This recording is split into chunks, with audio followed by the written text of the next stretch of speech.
Balangir ITI colony निखोज युवक मिला चप्पल। RR colony Jagannath मंदिर पछपटू युवक चप्पल मिली। गत शनिवार दिन आईटीआई कॉलोनी आकाश बाग कॉलोनी जगन्नाथ मंदिर पछपटे जड़े नाबालिका कथा होते। नाबालिका परिवार लोक यह देखि आकाश को दौड़ाई सेबेठारु नाबालिका आकाश निखोज थिबा बेले आज तांको चप्पल मिली। तेबे आकाश को हत्या करा जायतिबा परिवार लोक अभियोग आनिछंती।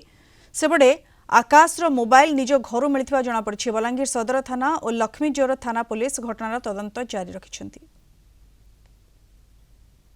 पुलिस वाले को हमें खबर देलु आज्ञा। पुलिस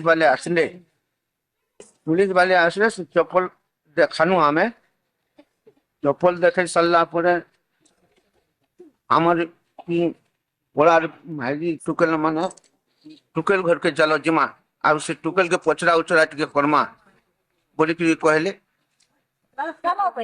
जे चलो बोले आरो इमानकु गाड़ी रे बसे करी लक्ष्मी जो थाना के आनी पगले पिला माने से मोटरसाइकिल माने धरते ताको মই तो मोर छ आ नै न बोली करी भाबु छी आज्ञा। पुलिस ठीक है साहाय्य करू आ जल्दी चलन करी मोर छ के मते दो।